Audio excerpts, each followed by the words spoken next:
আচ্ছা, সোনাই আর দিশা বাদে বাকি সবাই হোমওয়ার্ক করে এনেছে। কি ব্যাপার দিশা, সোনাই? ম্যাম আমার শরীর খারাপ ছিল।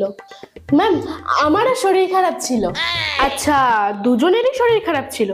ঠিক আছে, শরীর খারাপের জন্য তোরা হোমওয়ার্কটা করে আনতে পারিসনি, তাই তো? কিন্তু হোমওয়ার্কে যে অঙ্কগুলো দেওয়া ছিল সেগুলো নিশ্চয়ই তোরা পারবি। তাহলে এখনই বসে হোমওয়ার্কটা করে আমার কাছে জমা দে, দুজনেই।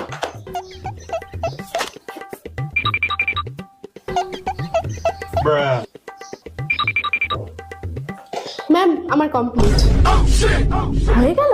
ঠিক এই এই জায়গাতেই ও সবসময় বেরিয়ে যায়। বাড়ি থেকে ও হোমওয়ার্ক করেনি, আমিও করিনি, কিন্তু ও অঙ্কগুলো পারার জন্য ও ম্যামকে করে দেখিয়ে দিল। এবার ম্যাম ওকে কিচ্ছু বলবে না, কিন্তু আমি বাড়ি থেকে করিনি জন্য পানিশমেন্ট পাবো, এখানে পারলাম না জন্য সেটার জন্য পানিশমেন্ট পাবো। শোনাই তোরটা?